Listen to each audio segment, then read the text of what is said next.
আমি অজু করি এই ফট থেকে আসছি, এই যে আমার কল, এই ফট থেকে আসছি, দরজাটা এরকমই খোলা। তারপর আমি উঠছি, মানে এখানে যাই, এখানে আমার তোয়ালে ছিল, এখানে আমি এভাবে মুখ মুছি আমি এইভাবে ঘুরি, দরজাটা এইভাবে লাগাবো।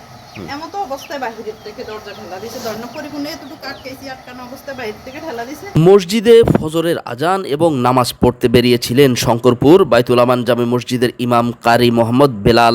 স্ত্রী উম্মে সালমাও নামাজ পড়ার জন্য অজু করতে বের হন, আর এই সুযোগকে কাজে লাগিয়েছে নির্ঘুম রাত জাগা ওত পেতে থাকা চোর।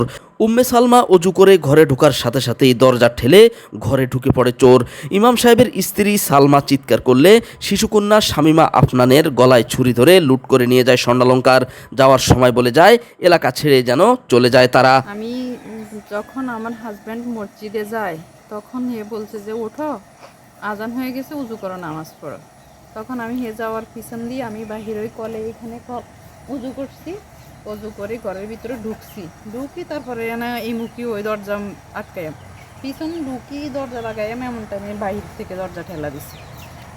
আর আমি মনে করছি উনি এক সময় বাটি রাখি যায়, খাবার বাটির জন্য ফিরিয়ে আইছি। আমি আর মানে মনে করি আমি দরজা এত জোরাজোরি করে যখন সামনাসামনি ওনার মনে করি, যখন দেখছি যে আগলা একটা পুরুষ, তখন আমি চিৎকার দিয়ে উঠছি, কেড়ে কই চিৎকার দিয়ে উঠছি। এমন তো অবস্থায় মানে হে আমারে এমনি করে লাথি মারছে। আমি তো তখন দরজা এভাবে ধরে রেখেছি, লাথি দিয়েছে, লাথির লোক আমি এখানে কাজে পড়ে গেছি, উঠি আমি আমার খাটের উপরে উঠে আমি আমার যে গায়ের কাঁটা দিচ্ছিলাম ওই কাঁটা দিয়ে জোর করুক আমার বাচ্চারে কোলে নিয়ে আমি এইভাবে বসে রয়েছে। আর আমার আলমারি সব আতাইছে, মানে পুরো আলমারি ঘাড়ি গুড়ি এক জোড়া হাতের বালা ছিল, ওই যে কাঁচের প্লেটের বাজের ভিতরে ওইখান থেকে বালাগুলো নিয়ে গেছে। নিয়ে তারপরে মানে আমি আরও জোরে চিৎকার করতেছি যে কারি সাহেব আমারে বাঁচান, এইভাবে চিৎকার করছি। আর ভাই মসজিদে চলে গেছে, এই কথা বলছে। বলি আমারে বলতেছে যে কে বলছে? সোরে বলছে? হ্যাঁ, সোরে বলছে যে ভাই মসজিদে চলে গেছে। তারপরে বলছে যে তুমি এই বাসা ছাড়ি চলে যাইবা, আমি যে তোমার ঘরে আসছি কেউ বলবা না। আমি কই না, বলবো না। এটা ছুরি ধরার পরে আর কি আমি চিৎকার দিছি, আর ছুরি পিছন থেকে বাইর করে এমনি আমার বাচ্চার গলা ধরে রাখছে।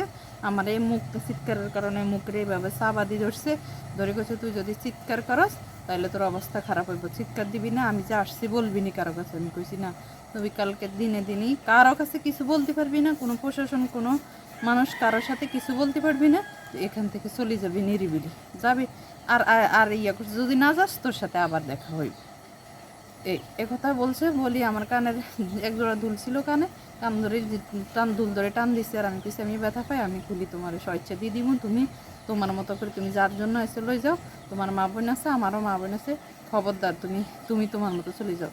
পরে আমি কানের দুলটা নিজে খুলি দিয়ে দিছি, আর বাহিরে চলে গেছি। আর কিছু করে না, পরে আমি ভিতরে তো দরজা লাগাই দিছি, দিয়ে আমি আমার বাচ্চারে এর বাবার কাছে পাঠাই দিছি। উনি আসার পরে আর এই পদক্ষেপগুলো নিছি। আমি বৃহস্পতিবার 7 তারিখে ভোর 4:05 ফজর নামাজের আজানের উদ্দেশ্যে মসজিদে রওনা হই। শঙ্করপুর বাইতুল আমান জামে মসজিদে আমি ইমামতি করি। ওইখানে যাওয়ার পথে আমি চলে যাই, আমি মসজিদে ফজর আজান দিই, নামাজ পড়াই। আমি যখন কোরআন তালাতে বসি তখন আমার ছেলে আমাকে যাই বলতেছে, বাবা আমাদের ঘরে চোর ঢুকছে। তখন আমি ওইখান থেকে খবর শুনি আমি আসি, আমার দেখলাম আমার ওয়াইফ কান্নাকাটি করে, তারে মারধর করি, আমার মেয়ের গলা ছুরি ধরি, তাকে হত্যার হুমকি টুমকি দিই, তার কানের জিনিস এবং হাতের রুলি নিয়ে গেছে এবং এই বাসা থেকে চলে যাওয়ার জন্য তাকে বলছে যে চলে যাওয়ার জন্য এগুলো বলছিল। এখন আমি সরকার এবং মান্যগণ্য ব্যক্তি প্রশাসন যারা আছে সবার কাছে আমি আহ্বান জানাই, আমি যেভাবে এইভাবে অত্যাচার শিকার হয়েছি এভাবে যেন কোনো ভাই আর না হয়। আমি কিছু দেখি নাই, আমি ঘুমিয়েছিলাম। আমার আম্মু এসে বলতেছে, বাবা তুই উঠ, আমাদের ঘরে তো চোর আসছে। তা আমি দৌড়াতে আমার বাবার মসজিদে যাই, বলি বাবা আমাদের ঘরে তো চোর হামদাইছে, আমরা তাড়াতাড়ি আসেন। আমার বাবা আসছে, দেখে আমার আম্মু কান্না করতেছে, আমাদের তো সর্বনাশ করে গেল, কারণ আমরা কী করি। এমন ঘটনায় এলাকাবাসীও হতবাক। একজন ইমামের ঘরে ফজরের নামাজ পড়তে যাওয়ার সুযোগে চুরি, যেটা কোনোভাবেই মানা যায় না। ধর্মীয় ব্যক্তিরা যদি এভাবে নিরাপত্তাহীন চলে তাহলে সমাজ কিভাবে সামনের দিকে অগ্রসর হবে। তো আমরা চাই নিরাপত্তা, সুষ্ঠু এবং শান্তি শৃঙ্খলা। আল্লাহ যেন সবাইকে হেফাজত করুক। আমি আমার থেকে বলতেছি যে আমি একটা ধর্মীয় ফ্যামিলির লোক, 5 ওয়াক্ত আল্লাহর উদ্দেশ্যে ইবাদত করি এবং কি আমাদের ধর্ম আমাদের থেকে উত্তম মনে হয়। এখন আমরা যদি আমাদের ধর্মের কারণে যদি উজু গোসল করতে যাই, বাইরে যাই, এভাবে যদি মানুষের সাথে বা যার সাথে হেনস্থ হইতে হয়, তাহলে তো আমরা আমাদের ইজ্জত এবং সম্মান নিয়ে বাঁচাটা অনেক ভয়ের ভিতরে পড়ে যাই।